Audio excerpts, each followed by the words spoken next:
మొట్టమొదటిసారిగా భారతీయ జనతా పార్టీ రాష్ట్ర రథసారథిగా నియమించిన తర్వాత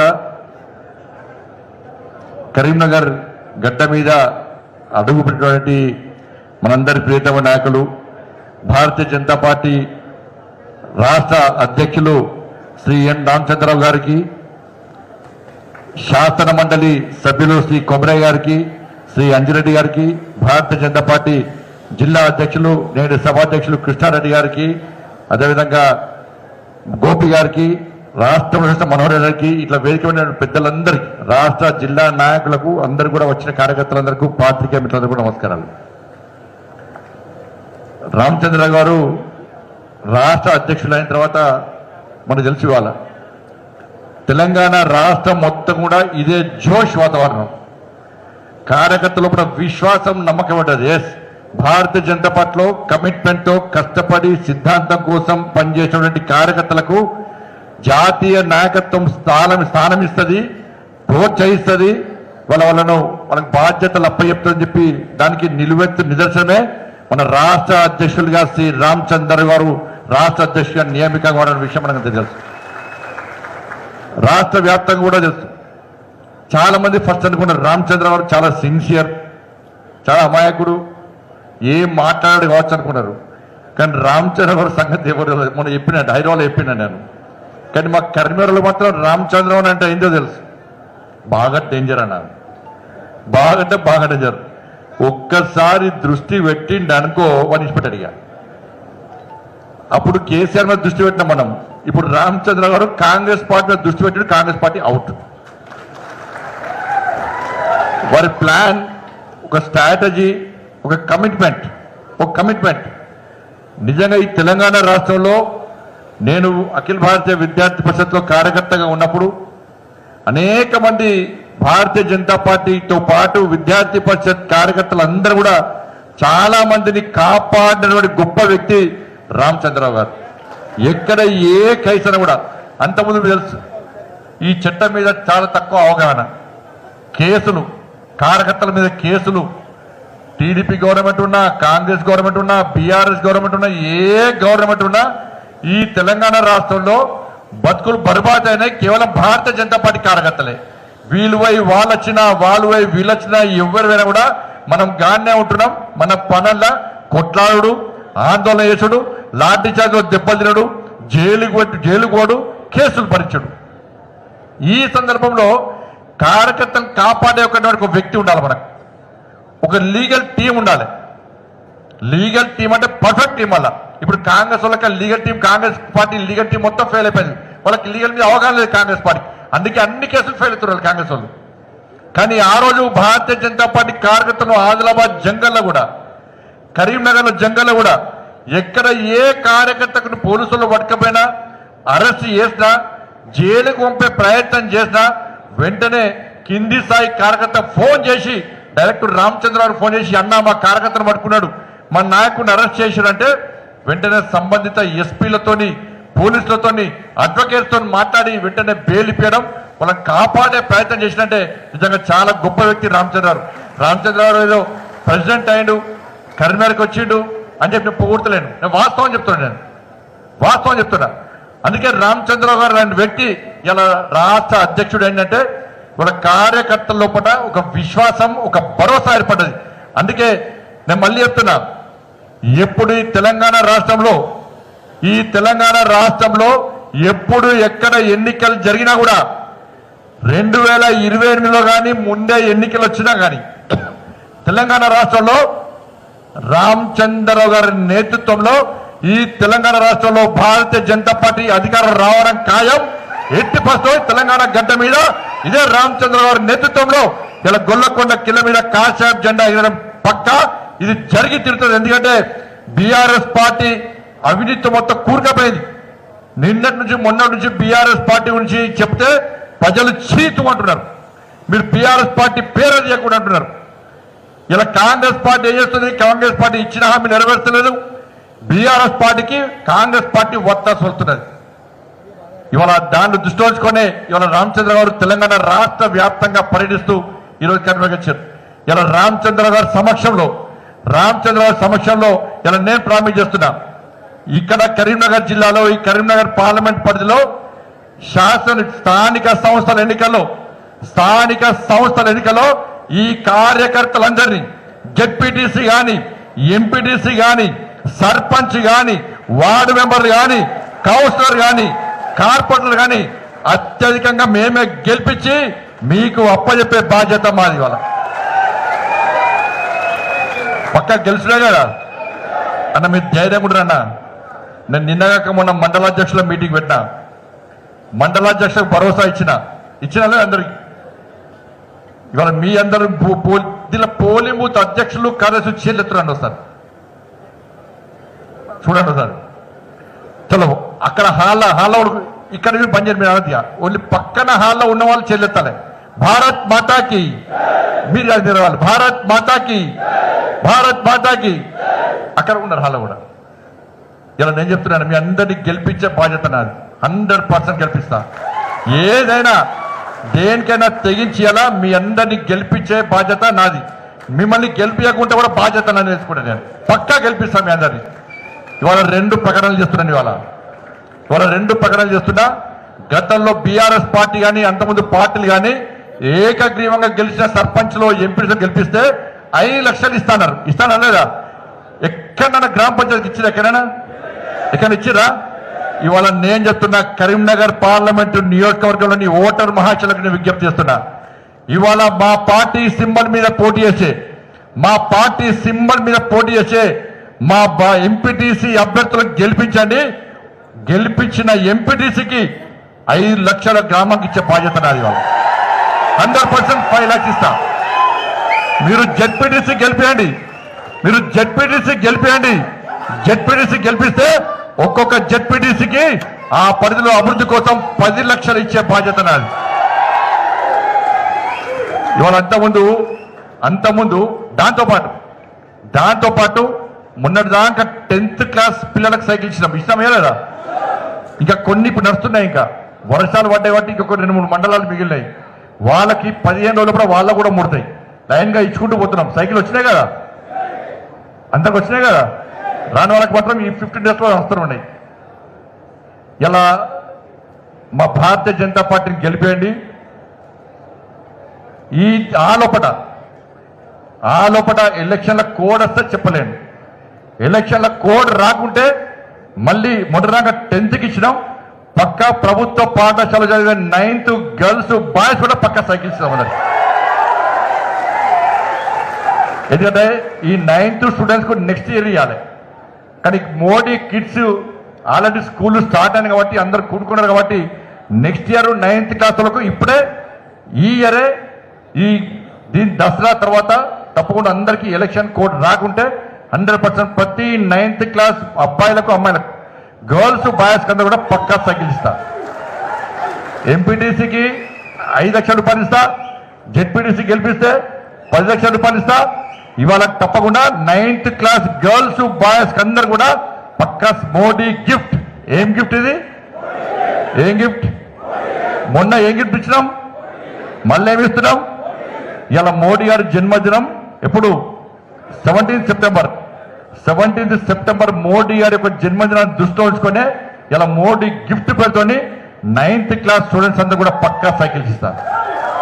ఆ సైకిల్స్ బాగా అనిపిస్తుంది. బయట ఆ సైకిల్స్ ఇస్తుంటే కూడా ఆ పిల్లలను చూస్తుంటే బాగా అనిపిస్తుంది. మన టీవీలో చూసిన ఆ అమ్మాయిని చూస్తే బాగా అనిపిస్తుంది నాకు. కాబట్టి తప్పకుండా వాళ్ళకి సైకిల్స్ మంచి అందరూ శబాష్ అంటారు కదా. దాంతోపాటు మనం ఇష్టమని ఆల్రెడీ నరేగా నిధులు ప్రతి గ్రామ పంచాయతీకి ఇష్టమా లేదా? చెప్తలేరు. రాలేదా మీకు? పక్కా వచ్చినాయి కదా. ఎంపీ ల్యాబ్స్ వచ్చినాయి కదా కమెంటాలకు. సిఆర్ఎఫ్ పైసలు కూడా అనేక నియోజకవర్గాల్లో సిఆర్ఎఫ్ పైసలతోని వాళ్ళ రోడ్లు ఇచ్చినాం మనం. ఇవాళ ఏ ప్రభుత్వం చేయలే, ఏ నాయకుడు చేయలే. వాళ్ళ నరేంద్ర మోడీ గారి యొక్క నిధులను ఇవాళ గ్రామాల్లో ఇచ్చిన బాధ్యత ఇవాళ మన అందరిదన్న విషయాన్ని ఒక్కసారి గుర్తుంచుకోండి. అందుకే ఇవాళ లోకల్ బాడీ ఎన్నికలు వస్తున్నాయి. రాష్ట్ర ప్రభుత్వం లోకల్ బాడీ ఎన్నికలు దేనికోసం పెడుతుంది?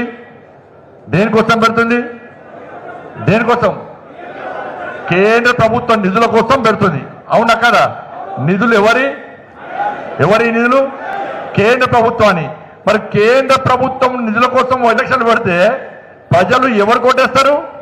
నిధులు ఇచ్చే కేంద్ర ప్రభుత్వం కొట్టేయాలి, అవునా కదా? కాబట్టి ఎవరు కొట్టేస్తారు? మన కొట్టేస్తారు. పక్క ప్రతి బూతో చెప్పుండన్నా, అరే రాష్ట్ర ప్రభుత్వం ఈ 2 సంవత్సరాలు రాష్ట్ర ప్రభుత్వం మీ గ్రామాల్లో ఒక్క పైసా అయినా గ్రామ పంచాయతీకి ఇచ్చిందా చెప్పండి? ఒక్క పైసా.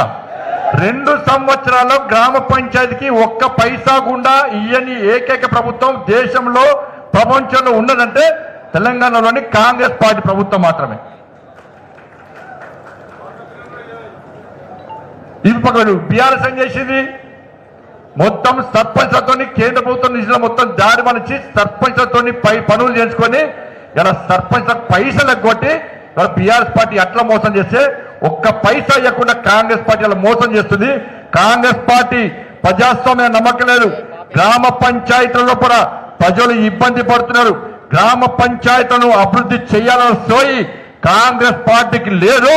రాష్ట్ర ముఖ్యమంత్రి ఆలోచించేది కేంద్రం నిధులు వస్తుంది వాటిని దొబ్బిపోదామని చెప్పి ఆలోచిస్తుంది తప్ప వేరే ఆలోచన విషయాన్ని గుర్తుంచుకోండి. చెప్పండి ప్రతి గ్రామ పంచాయతీలో అన్న మన గ్రామానికి కాంగ్రెస్ పార్టీ ఒక్క పైసా ఇచ్చిందా? రోడ్లు ఇచ్చిందా? మోర్లు కట్టించిందా? కంప్యూటర్లు కట్టించిందా? ఏం చేసిందన్న 2 సంవత్సరాలు అంటే ఇలా ప్రజలు చెప్తారు ఒక్క పైసా ఇవ్వాలని చెప్పని. ఇప్పుడు ఎలక్షన్లు పెడుతుందన్నా, ఎలక్షన్లు మేమిచ్చే పైసలకు మా నరేంద్ర మోడీ గారు ఇచ్చే నిధుల కోసం ఇవాళ ఎన్నికలు పెడుతున్నారు.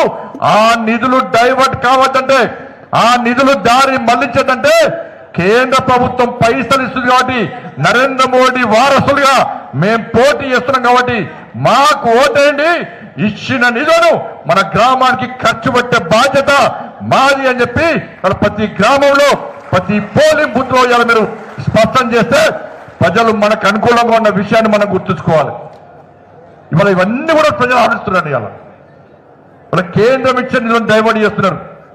కేంద్ర ప్రధానమంత్రి ఆవాస్ యోజన కింద ఇల్లు ఇస్తే వాళ్ళు ఇల్లు ఇచ్చే ప్రయత్నం లేదు. అసెంబ్లీ నడుస్తుంది. అసెంబ్లీలో ఏం చర్చ జరగాలి? అసెంబ్లీలో వరదలు వచ్చినాయి, అసెంబ్లీలో చర్చ లేదు. రైతులు ఇబ్బంది పడుతున్నారు, అసెంబ్లీలో చర్చ లేదు. గ్రామ పంచాయతీలు మొత్తం నిర్వీర్యమైపోయినాయి, అసెంబ్లీలో చర్చ లేదు. 2500 రూపాయలు ఇస్తున్నారు మహిళలకు, అసెంబ్లీలో చర్చ లేదు. 4000 రూపాయలు ఆసరా పెన్షన్ ఇస్తున్నారు, అసెంబ్లీలో చర్చ లేదు. కేంద్ర ప్రభుత్వ నిధులు దారి మళ్తున్నాయి, అసెంబ్లీలో చర్చ లేదు. యువకులకు 4000 రూపాయలు నిరుద్యోగ బుద్ధి ఇస్తున్నారు, అసెంబ్లీలో చర్చ లేదు. 2 లక్షల ప్రభుత్వ ఉద్యోగాలు ఇస్తున్నారు, అసెంబ్లీలో చర్చ లేదు. ఫీజు రియంబర్స్మెంట్ ఇవ్వకుంటే ఇలా విద్యార్థులు ఇబ్బంది పడుతున్నారు, కానీ అసెంబ్లీలో చర్చ లేదు. ఆరోగ్యశ్రీ వల్ల ఇలా ట్రీట్మెంట్ ఇవ్వక పేదోళ్ళు ఇబ్బంది పడుతుంటే ఆరోగ్యశ్రీ బకాయిల గురించి ఇవాళ అసెంబ్లీలో చర్చ లేదు. ఉద్యోగస్తులకు 4 డిఏలు ఇవ్వాలి, అసెంబ్లీలో చర్చ లేదు. వాళ్ళ చర్చ దేనికోసం అంటే కాళేశ్వరం పేరుతోని, కమిషన్ల పేరుతోని వీళ్ళు వాళ్ళందిట్టుడు, వాళ్ళు వీళ్ళందిట్టుడు కదా. ఏ దేనికోసం అసెంబ్లీ సమావేశాలు ఏర్పరుచుకున్నాం?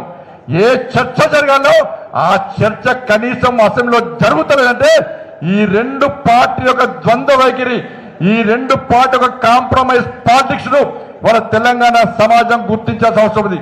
ఇలా రేవంత్ రెడ్డి గారు స్పష్టం చేయాలి. కాళేశ్వరంలో పక్కా అవినీతి జరిగిందా జరగలేదా? ఇలా కేసీఆర్ సొంత బిడ్డనే చెప్పింది అవినీతి జరిగిందని చెప్పండి. ఇలా కేసీఆర్ సొంత బిడ్డనే చెప్పింది అవినీతి జరిగిందని చెప్పండి.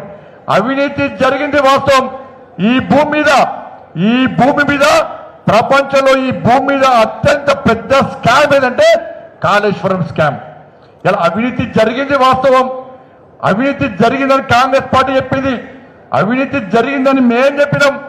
ఇవాళ సిబిఐకి ఇవ్వాలని చెప్పి ఎప్పటి నుంచో బీఆర్ఎస్ పార్టీ నుంచి డిమాండ్ చేస్తున్నాం. ఫస్ట్ సిబిఐకి ఇవ్వాలని డిమాండ్ చేసింది నేనే, రాష్ట్ర అధ్యక్షుడు ఫస్ట్ డిమాండ్ చేసింది నేను సిబిఐకి అని చెప్పండి. ఇవాళ కాంగ్రెస్ పార్టీ 2 సంవత్సరాల నుంచి సిబిఐకి ఎందుకు ఇవ్వలేదో రాష్ట్ర ముఖ్యమంత్రి గారు స్పష్టం చేయాలి. ఘోష్ కమిషన్ వేసిర్రు, ఘోష్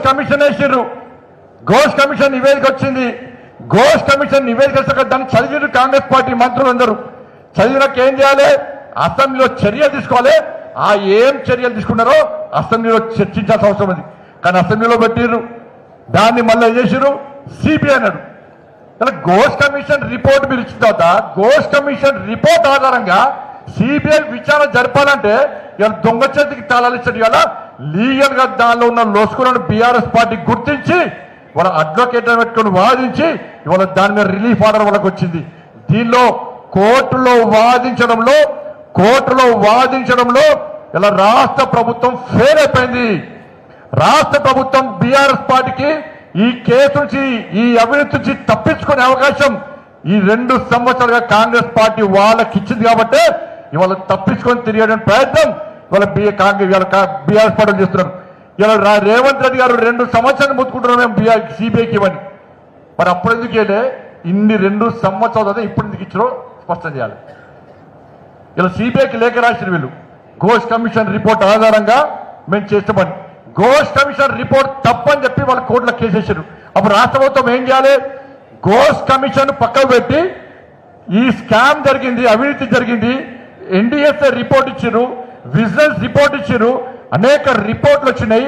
ఈ రిపోర్ట్ ఆధారంగా లావాదేవీలు జరిగినాయి, మనీ లాండరింగ్ జరిగింది, అక్రమాలు జరిగినాయి, దీని మీద విచారణ జరపాలని చెప్పి రాష్ట్ర ముఖ్యమంత్రి గారు సిఎస్ఓ సిబిఐకి లేఖ రాస్తే నిజంగా నిన్న రిలీఫ్ వచ్చేది కాదు. నేను దాని మీద రాకుండా ఘోష్ కమిషన్ పేరుతోని అసెంబ్లీలో పెట్టి చర్చించి చర్యలు తీసుకోకుండా ఇవాళ చేతులు దుర్కొని దాన్ని మేము బీజేపీ కోర్టులకు బాలేస్తాం. భారతీయ జనతా పార్టీ ఈ దేశంలో ఎలాంటి అవినీతి మరకలు లేకుండా అవినీతి రహిత పాలన అందించేది నరేంద్ర మోడీ గారి ప్రభుత్వం. కేసీఆర్ తాత అవినీతికి పాల్పడ్డా కూడా నరేంద్ర మోడీ గారి ప్రభుత్వం వదిలిపెట్టే ప్రసక్తి లేదు. ఎవరు ఏ స్థాయిలో జరిగినా కూడా మేము చెల్లించుకుంటాం. సరే, కాలుష్యాన్ని పక్క పెట్టు.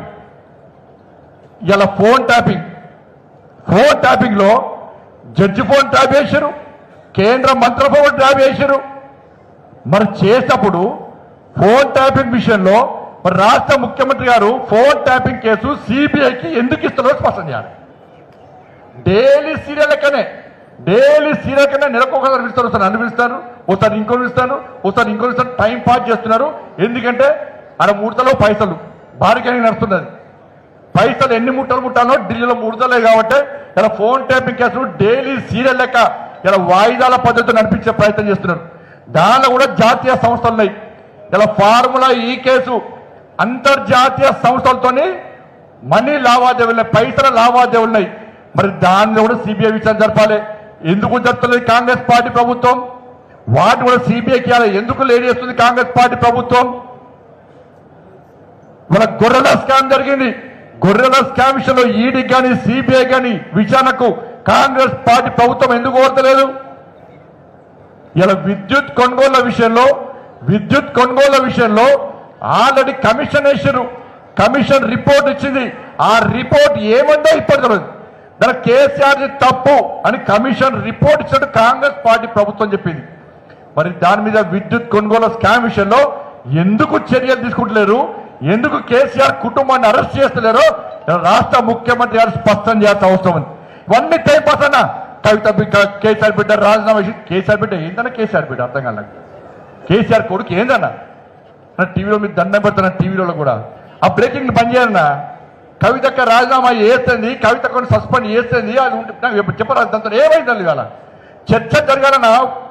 ఇలా కాళేశ్వరం ఇష్యూ డైవర్ట్ చేయడానికి బీఆర్ఎస్ పార్టీ అవినీతి పార్టీ అని చెప్పి ప్రజల లోపల చర్చ జరుగుతున్నది. దాని నుంచి డైవర్ట్ చేయడానికి కాంగ్రెస్ పార్టీలోని కొంతమంది నాయకులు బీఆర్ఎస్ పార్టీ నాయకులతో కుమ్మక్కై ఇవాళ ఒక స్ట్రాటజీ, ఒక ప్లాన్ ప్రకారం ఆ ఇష్యూని డైవర్ట్ చేసి కవిత గారి ఇష్యూను ముందు తీసుకొచ్చి కుటుంబం లోపల జరిగేటువంటి ఒక పార్టీ అంతర్గత విషయాన్ని ఒక సమస్యగా చర్చ జరిగేటువంటి అవకాశం ఇవాళ కొంతమంది ఇస్తున్నారు. ఇవాళ చర్చ దేని మీద జరగాలి? కాళేశ్వరంలో కేసీఆర్ కుటుంబం 1,00,000 కోట్ల అవినీతి పాల్పడ్డది. గొర్రెల స్కామ్ అయింది, బర్రెల స్కామ్ అయింది, చేపల స్కామ్ అయింది, విద్యుత్ స్కామ్ అయింది, ఫోన్ ట్యాపింగ్ స్కామ్ అయింది, ఈ ఫార్ములా స్కామ్ అయింది. వాటితో కేసీఆర్ కుటుంబంలో చర్చ జరగాలి.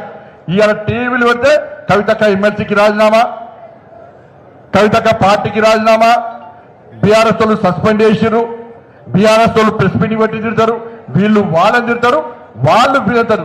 దాంతో తెలంగాణ ప్రజలకు ఏమైనా ఉరుగుతుందా? ఏం పెద్దల మీద అయిపోయి మర్చిపోయారు. 2,500 మర్చిపోయారు. వీళ్ళ కాంగ్రెస్ వాళ్ళకి ఏంది? అబ్బా జరిగింది లోకల్ బాడీ ఎలక్షన్స్ ఉన్నాయి, ఇదే మీ దీని మీద పోదాం, 2,500 మర్చిపోవాలి, 4,000 మర్చిపోవాలి, రైతుల సమస్యలు పోవాలి, యువకుల సమస్యలు పోవాలి, ఉపాధ్యాయుల సమస్యలు, ఉద్యోగస్తుల సమస్యలు పోవాలని చెప్పి ఒక ప్లాన్ ప్రకారం ఈ రెండు పార్టీలు కలిసి ఆడుతున్న డ్రామా తప్ప వేరే కాదన్న విషయం స్పష్టమైంది. అందుకే రాష్ట్ర ముఖ్యమంత్రిగా డిమాండ్ చేస్తున్నాం, సిబిఐ విచారణ జరపడానికి వాళ్ళు సిద్ధంగా ఉన్నట్టు తెలిసింది. మీరు దయచేసి ఒక లీగల్ ఒపీనియన్ తీసుకొని నిపుణులతో మాట్లాడి మీరిచ్చే సిబిఐ విచారణ కోసం మీరిచ్చే కాంప్లైంట్, మీరిచ్చే ఫిర్యాదును దయచేసి లీగల్ గా ఉండే విధంగా దయచేసి ప్రయత్నం చేయండి. బీఆర్ఎస్ పార్టీకి దీని నుంచి తప్పించుకునే కోర్టు ద్వారా తప్పించుకునే అవకాశం దయచేసి ఇవ్వకండి. మీ లీగల్ టీం ఫెయిల్ అయిపోయింది. అన్ని విషయాల్లో రాష్ట్ర ప్రభుత్వం బీఆర్ఎస్ పార్టీని నిరోధించడంలో, బీఆర్ఎస్ పార్టీని అడ్డుకోవడంలో, న్యాయపరంగా అడ్డుకోవడంలో కాంగ్రెస్ పార్టీ ప్రభుత్వం పూర్తిగా ఫెయిల్ అయింది. దీని ద్వారా మాకు పూర్తిగా స్పష్టత వచ్చింది. బీఆర్ఎస్ పార్టీని కాపాడడానికే కాంగ్రెస్ పార్టీ ఈ లొసుకులను బీఆర్ఎస్ పార్టీకి ఇచ్చే ప్రయత్నం చేస్తుంది. కానీ భారతీయ జనతా పార్టీ మీరు బీఆర్ఎస్ పార్టీని నిరోధించకుంటే, బీఆర్ఎస్ పార్టీ అవినీతి మీరు ప్రశ్నించకుంటే, వాళ్ళని శిక్షకుంటే ఇలా భారతీయ జనతా పార్టీ కార్యకర్తలు ఇదే రామచంద్ర గారి నేతృత్వంలో గల్లీ గల్లీలో బీఆర్ఎస్ పార్టీ అవినీతికి వ్యతిరేకంగా, బీఆర్ఎస్ పార్టీకి కాంగ్రెస్ పార్టీ చేస్తున్న సపోర్ట్ కు వ్యతిరేకంగా వాళ్ళ గల్లీ గల్లీలో తెలంగాణ రాష్ట్రంలో నీతి న్యాయం కోసం, ప్రజా సమస్యల కోసం భారతీయ జనతా పార్టీ కార్యకర్తలు ఇలా కాషాయపు జెండా ఎత్తుకొని, కమలపు జెండా ఎత్తుకొని గల్లీ గల్లీలో ఉద్యమించడానికి సిద్ధంగా ఉన్నారన్న విషయాన్ని ఇలా కాంగ్రెస్ పార్టీ బీఆర్ఎస్ పార్టీ గుర్తుంచుకోవాలి. కానీ దయచేసి మిత్రులారా, సమస్యల కోసం మనం కొట్టాడుతున్నాం. ఇవాళ అధికారం రావాల్సింది మనం అధికారం రావాల్సింది మనం. ఇవాళ అడ్డిదారి గుడ్డి దెబ్బలో ఇలా కాంగ్రెస్ పార్టీ అధికారంకి వచ్చింది. కానీ కాంగ్రెస్ పార్టీ అధికారంకి వచ్చినాక బీఆర్ఎస్ పార్టీ మీద వ్యక్తిగతంతో మాత్రమే కాంగ్రెస్ పార్టీ అధికారంకి వచ్చింది. కాంగ్రెస్ పార్టీ మీద తెలంగాణ ప్రజలకు విశ్వాసం, నమ్మకం లేదు. కేవలం బీఆర్ఎస్ పార్టీ మీద వ్యతిరేకతతో మాత్రమే కాంగ్రెస్ పార్టీ వచ్చింది. ఇవాళ ఏమి చేసింది కాంగ్రెస్ పార్టీ? అన్ని 6 గ్యారెంటీ ఇచ్చింది, 420 హామీలు ఇచ్చింది, అన్ని మోసం చేసింది. లాస్ట్ కు బీసీ డిక్లరేషన్ అంటున్నారు. ఇలా కామారెడ్డిలో వరదలు వచ్చినాయన్న, కామారెడ్డిలో వరదలు వచ్చి ఇళ్ళన్ని కొట్టుకుపోయినాయి. ఇలా కామారెడ్డి వరదలు వచ్చి ఇల్లు కొట్టుకుపోయినాయి. అదే కామారెడ్డి వరదలో కామారెడ్డి డిక్లరేషన్ కొట్టుకుపోయినాయి. ఇక దాని గురించి మాట్లాడతలేరు. కామారెడ్డి వరద కామారెడ్డి కొట్టుకుపోయింది, కామారెడ్డి డిక్లరేషన్ కొట్టుకుపోయింది. ఇలా బీసీల గురించి ఇలా కాంగ్రెస్ పార్టీ బీఆర్ఎస్ వాళ్ళు ఏ విధంగా ముసలి కన్నీరు కాస్తున్నారో స్పష్టం చేయండి అన్న. బీసీలకు ఆల్రెడీ నరేంద్ర మోడీ గారి ప్రభుత్వం 27% రిజర్వేషన్ ఇస్తున్నది. ఎంత శాతం? 27. అవునా కాదా? ఇలా కాంగ్రెస్ పార్టీ ఎంత ఇస్తానది? 42%. ఎంత చెప్తాను గట్టి చెప్పాలి. ఎంత? 42. 42లో 10% ఎవరికి ఇస్తా ఉంటుంది? ఎవరికి? 42లో 10% తీసేయండి. ఎంత అయింది? 32. 32లో ఆల్రెడీ మనకి ఎంత ఉంది? 27. మరి బీసీలకు ఎంత ఇస్తానట్టు? ఎంత? 5%. మరి 5% బీసీలకు ఇచ్చి 10% ముస్లింలకు ఇస్తే దీన్ని బీసీ రిజర్వేషన్ అంటారా, ముస్లిం రిజర్వేషన్ అంటారా? దీన్ని బీసీ డిక్లరేషన్ అంటారా, ముస్లిం డిక్లరేషన్ అంటారా? దీన్ని ఒప్పుకుందామా? 42కు 42% బీసీలకు ఇస్తే దాని మీద రామచంద్ర గారి నేతృత్వంలో సంతకం పెట్టించే బాధ్యత ఇవాళ రామచంద్ర గారి నేతృత్వంలో భారతీయ జనతా పార్టీ పక్కా తీసుకుంటాం. మీరు పోయి గవర్నర్ గారికి ఇచ్చి, రాష్ట్రపతికి ఇచ్చి తప్పించుకునే ప్రయత్నం అసలు మీకు దమ్ము ఉందా? లోకల్ బాడీ ఎన్నికలు పెట్టే దమ్ము కాంగ్రెస్ పార్టీకి ఉందా? మీరు దమ్ముంటే పెట్టండి, ఒక్క సీటు గెలుచోటు.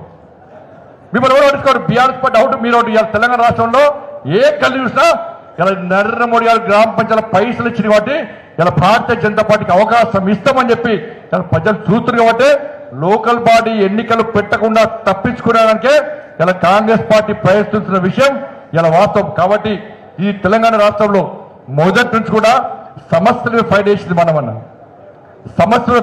మనం ఇలా ఎంతమంది కేసులున్నాయన్న కరీంనగర్ జిల్లాలో ఇలా అందరి మీద కేసులు ఇవ్వాలి, అందరి మీద కేసులు. ఇప్పుడే కాదన్నా, ఇది మన కొత్త కాదు.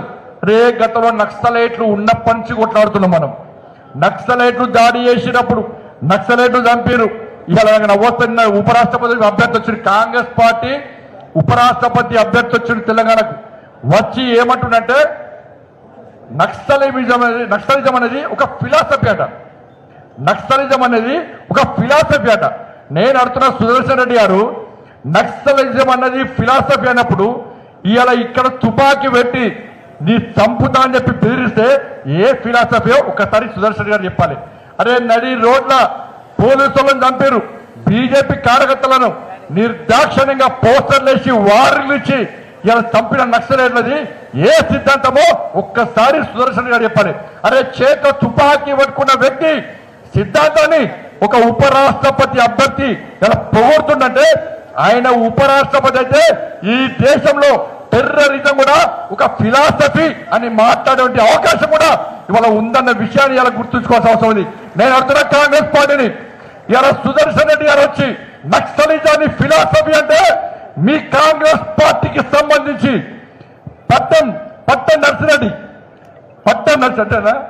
చిట్టం నర్సిరెడ్డి మా డీకే అన్న గారు, మా జాతీయ నాయకుడు డీకే అన్న గారి యొక్క ఫాదర్, ఇవాళ చిట్టం నర్సిరెడ్డి గారి యొక్క కోడలు మనవరాలు ఇలా పర్ణికారెడ్డి గారు మీ కాంగ్రెస్ పార్టీకి సంబంధించిన శాసన సభ్యురాలు.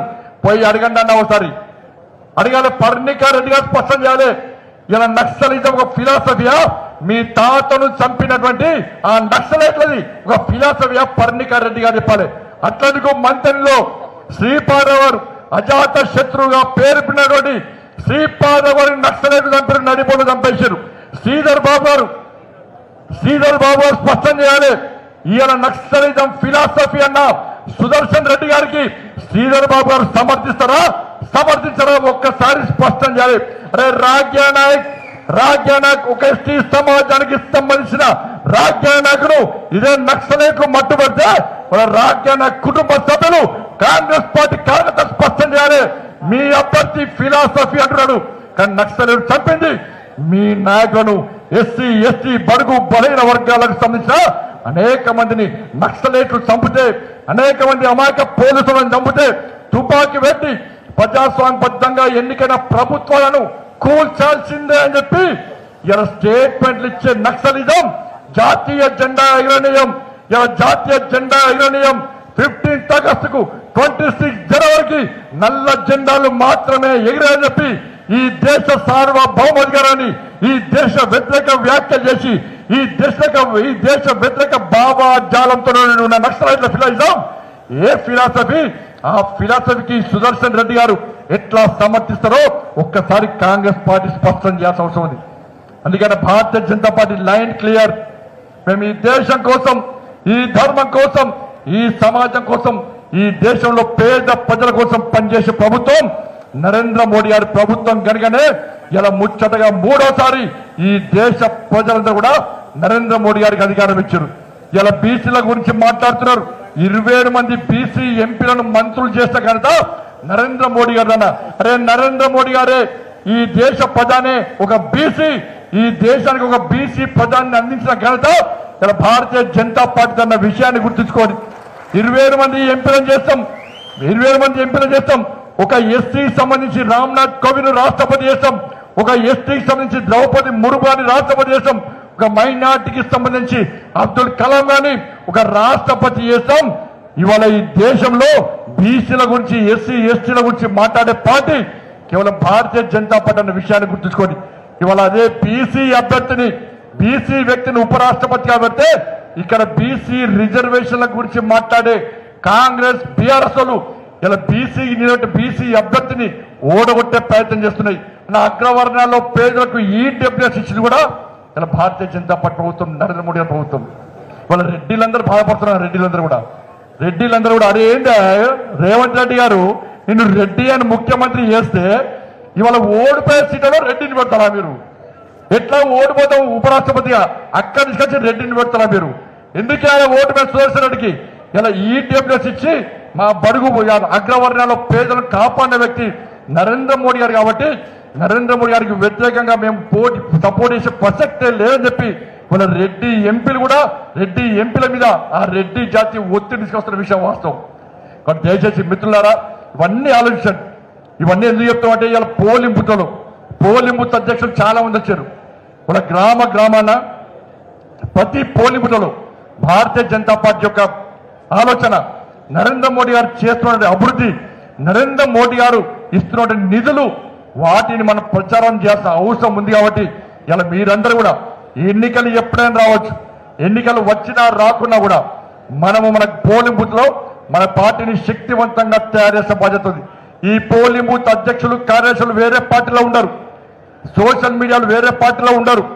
కేవలం భారతీయ జనతా పార్టీ మాత్రమే ఎన్నికలు ఉన్నా లేకున్నా ప్రతి పోలింగ్ బూత్ లో ప్రజా సమస్యలుగా కొట్టడానికి, ప్రభుత్వం మెడలు వంచడానికి, ప్రభుత్వాన్ని ప్రశ్నించడానికి, నరేంద్ర మోడీ యొక్క అభివృద్ధి చెప్పడానికి, నరేంద్ర మోడీ యొక్క సంక్షేమ పథకాలు అందరికీ అందడానికి ఇలా Bharatiya Janata party polling booth కమిటీలను శక్తివంతంగా తయారు చేసి స్థానిక సంస్థల ఎన్నికలకు ఒక జంగు సైరన్ ఇలా ప్రకటించి రామచంద్ర గారి నేతృత్వంలో అత్యధిక స్థానాలు జడ్పీలు, కార్పొరేషన్లు, మున్సిపాలిటీసులు, మండల్స్ అన్ని కూడా కైవసం చేసుకోవడానికి తెలంగాణ రాష్ట్ర వ్యాప్తంగా రామచంద్ర గారు దాదాపు 2 నెలల నుంచి మొత్తం విస్తృత పర్యటన చేస్తూ కార్యకర్తలకు ఒక మంచి స్ఫూర్తిదాయక సందేశాన్ని ఇస్తున్న విషయాన్ని మనం గుర్తుంచుకోవాలి. అందుకే కరీంనగర్ లో ఈ రోజు ఇంత ఘన స్వాగతం పలికినాం. నేను మళ్ళీ చెప్తున్నా రామచంద్ర గారికి, ఈ కరీంనగర్ లో నా కోసం కార్యకర్తలు కష్టపడి పనిచేశారు. ఇలా 2 ఎమ్మెల్సీ అభ్యర్థులను గెలిపించుకున్నాం. మేము 2 ఎమ్మెల్సీ అభ్యర్థుల విషయంలో చాలా మంది కాంగ్రెస్ పార్టీ బీఆర్ఎస్ కుమ్మక్కై ఇలా భారతీయ జనతా పార్టీని ఓడగొట్టే ప్రయత్నం చేస్తే ఇటు అంజిరెడ్డి గారిని, కొమరే గారిని ఇలా కష్టపడి నేను 10 నెలల రోజులు కష్టపడి పనిచేసిన, నెల రోజులు టెలికాన్ఫరెన్స్ మాట్లాడినా, మీ అందరి దగ్గర మాట్లాడినా, మీరందరూ దాదాపు నెల రోజుల పాటు కార్యకర్తలు అన్ని పనులు వదిలిపెట్టుకొని పోలింగ్ బూత్ లో పనిచేశారు. నాకు ఒక కాంగ్రెస్ పార్టీ నాయకుడు కలిసి చెప్పాడు, అన్నానే మా పార్టీ ఎన్నికల్లో ఓడిపోవడానికి కారణం ఏంటంటే బండి సంజయ్ గారు నిర్వహించినటువంటి టెలికాన్ఫరెన్స్. దాంతో పాటు ప్రతి పోలింగ్ బూత్ దగ్గర భారతీయ జనతా పార్టీ కార్యకర్తలు కాషాయప్ కండువా వేసుకొని ఒక్కొక్క బూత్ దగ్గర 50-100 మంది కార్యకర్తలు పొద్దున మార్నింగ్ 6 నుంచి సాయంత్రం 5 వరకు ఎవరు ఓటర్స్ వచ్చినా అన్నా జై శ్రీరామ్, అన్న మోడీ గారికి ఓటై, అన్నా జై శ్రీరామ్, అన్న అంజిరెడ్డి గారికి ఓటై, అన్నా జై శ్రీరామ్, అన్న కొమరే గారికి ఓటై, బీజేపీని గెలిపి అన్న అని చెప్పి ఈ కార్యకర్తలు పోలింగ్ బూత్ దగ్గర కష్టపడ్డ తీరు, అక్కడ పూర్తిగా వాతావరణాన్ని మార్చేసి ఇలా భారతీయ జనతా పార్టీ అభ్యర్థులను గెలిపించిన విషయం నేను చెప్పుడు కాదన్న కాంగ్రెస్ పార్టీలో బయటకున్నారు. ఇది భారతీయ జనతా పార్టీ కార్యకర్తల గొప్పతనం, కాంగ్రెస్ పార్టీ కార్యకర్తల కమిట్మెంట్, భారతీయ జనతా పార్టీ కార్యకర్తల కమిట్మెంట్. భారతీయ జనతా పార్టీ కార్యకర్తలు మొండి పట్టుతోని కసితోని పట్ట పండ్లు కొడుతూ కష్టపడి పనిచేస్తే ఏ విధంగా గెలుస్తామో 2 ఎమ్మెల్సీలు గెలిపించుకొని ఇలా రాష్ట్ర పార్టీకి గడ్డ ఈ కరీంనగర్ గడ్డ అన్న విషయాన్ని గుర్తుంచుకొని, అందుకే ఇప్పుడు రామచంద్రరావు ప్రెసిడెంట్ అయ్యాడు.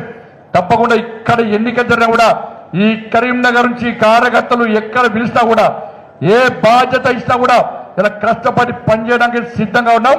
ఇలా మా ఎలక్షన్ లోకల్ బాడీ ఎన్నికల్లో గెలుస్తాం. ఈ తెలంగాణ రాష్ట్రంలో మీ నేతృత్వంలో ఎట్టి పట్ల భారతీయ జనతా పార్టీ ప్రభుత్వాన్ని, రామరాజ్యాన్ని, మోడీ రాజ్యాన్ని ఈ తెలంగాణలో ఏర్పాటు చేస్తామని చెప్పి ఈ సందర్భంగా హామీ ఇస్తూ కరీంనగర్ గడ్డ ఎప్పుడు మీకు అండగా ఉంటుందని చెప్పి ఈ సందర్భంగా మీకు భరోసా ఇస్తూ ఇంత పెద్ద ఎత్తున తరలి వచ్చినటువంటి Bharatiya Janata party polling booth అధ్యక్షులు, పోలింగ్ బూత్ కార్యదర్శులు, సోషల్ మీడియా ఇన్ఛార్జీలు అందరూ కూడా, భారతీయ జనతా పార్టీ నాయకులకు, మీడియా మిత్రులందరూ కూడా హృదయపూర్వక ధన్యవాదాలు తెలియజేస్తూ మళ్ళీ చెప్తున్నా, మీ అందరినీ గెలిపించుకునే బాధ్యత అనేది ఎక్కడ టెన్షన్ పడదు అన్న. టికెట్లు ఎవరికి ఇవ్వాలో వాళ్ళకి ఇస్తాం, ఎవరు గెలుస్తారో వాళ్ళకు మాత్రమే టికెట్ ఇస్తాం, గెలిచే వాళ్ళకు మాత్రమే టికెట్ ఇస్తాం. ఆల్రెడీ సర్వే స్టార్ట్ అయింది. నీ మనిషి, నా మనిషి, కృష్ణారెడ్డి వర్గం, నా వర్గము, రామచంద్రరావు వర్గం, ఇంకో వర్గం, ఏ వర్గం లేదు. వర్గం అన్నా ఒకటే వర్గం, భారతీయ జనతా పార్టీ వర్గం. ఎవరు గెలిస్తా కూడా, ఎవరు గెలుస్తారన్నా కూడా వాళ్ళకు పక్కా టికెట్ ఇస్తాం. ఎవరికి జిల్లా ఎవరు టెన్షన్ పడాల్సిన అవసరం లేదు, ఎవరు నారాజు కావాల్సిన అవసరం లేదు. గెలిచేటోళ్ళకి టికెట్ ఇస్తాం. ఎవరైతే బాగా కష్టపడి పనిచేస్తారో పార్టీ కోసం, గెలిచే అవకాశం లేదో రామచంద్ర గారు రిక్వెస్ట్ చేసి వాళ్ళకు నామినేటెడ్ పోస్ట్ ఇస్తాం. లేకుంటే పార్టీ పోస్టులు ఇచ్చి వాళ్ళని కూడా సగౌరవంగా వాళ్ళకి గౌరవించే బాధ్యత నా. ఇలా ఎవ్వరికి ఏం అన్యాయం చేయం. అందరికి కలిసి ఉండండి, అందరు మోడీ గారి నాయకత్వంలో, రాష్ట్రంలో రామచంద్ర గారి నాయకత్వంలో అందరం కలిసి పనిచేద్దామని చెప్పి ఈ సందర్భంగా విజ్ఞప్తి చేస్తూ అందరు రెడీ కదా, అందరు రెడీ కదా లోకల్ బాడీ ఎలక్షన్స్ కు అన్న ఎవరెవరు పోటీ చేస్తుంటే ఎప్పుడు నాకు తెలిసి సర్పంచ్ ఇప్పుడు జరిగాయి అన్న, సర్పంచ్ వార్డు మెంబర్లు నాకు తెలిసి ఇప్పుడు జరిగాయి. వాళ్ళు పెట్టేది జెడ్పీటీసీ, ఎంపీటీసీ. జెడ్పీటీసీగా పోటీ చేస్తే మన వాళ్ళు చేస్తున్నా తక్కువనే ఉండరు, ఏం కాదు. చలో దించదు అప్పుడు కాంపిటీషన్ ఇక్కడే ఎక్కువ ఉంది, ఇక్కడే ఎక్కువ ఉన్నది అన్న. మీరు ఊహించిన విధంగా ఒక నిమిషం అన్న, సిరిసిల్లలో సెస్ ఎలక్షన్ సిరిసిల్ల వచ్చి చెందుతున్నారు, సిరిసిల్ల వచ్చి చెందుతున్నారు, సిరిసిల్ల వేములవాడ చెందుతున్నారు. సెస్ ఎలక్షన్స్ లో టీఆర్ఎస్ లో బట్టలు దడిపిన లావులు దడిపిన లేదా, చేసాం లేదా, స్ట్రాటజీ పనిచేసిన. సరే వాడు దొంగ, ఆ దొంగ మొత్తం మనం గెలిచిన సీట్లను కూడా వాడే ప్రకటించుకున్నాం, అవునా కదా. వీర్నపల్లి ఫస్ట్ గెలిచాం మనం, వీర్నపల్లి ఎవరు వచ్చారు నాకు వచ్చిందా, వీర్నపల్లి గెలిచిన తర్వాత మళ్ళా ఆపి వాడిని అకౌంట్ తీసుకుంటాను. లాస్ట్కు 3 గెలిస్తే 4 గెలిస్తే 4 కూడా వాళ్ళ అకౌంట్ టీఆర్ఎస్ ఉంది. అంత అరాచకం వాళ్ళది. అక్కడ పోలింగ్ ఆఫీసర్ ఫోన్ చేసి నాకు, సార్ 4 గెలిచింది సార్ మీరు, కానీ నాకు కేసీఆర్ కొడుకు ఫోన్ చేసి వార్నింగ్ ఇచ్చింది సార్, నాకు హెల్త్ మంచలేదు సార్, నన్ను కాపాడాను సార్ అంటే నేనే ఫోన్ చేసి అమ్మా 4 నువ్వేసుకపో, ప్రజలకు తెలుసు, ప్రజల లోపల మేమున్నాం, గెలుస్తామని మాకు తెలుసు, మా కార్యకర్తలు ఎక్కడ నారాజు కాదు, నీ ఉద్యోగం కాపాడుకో, నువ్వు జాగ్రత్తగా ఉన్నామని చెప్పి బీఆర్ఎస్ వాళ్ళకు బిచ్చం వేస్తాం మనం. 4 సీట్లు 4 బిచ్చం వేస్తాం మనం. ఇదే స్ట్రాటజీని ఇవాళ కరీంనగర్ పార్లమెంట్లో పక్క అదే స్థాయిలో సహకరిస్తా, అదే స్థాయిలో మిమ్మల్ని ఆదుకుంటా, అదే స్థాయిలో మీకోసం కష్టపడతా, అదే స్థాయిలో మిమ్మల్ని గెలిపిస్తా. ఎంపీటీసీ పోటీ చేస్తున్నా, ఎంపీటీసీ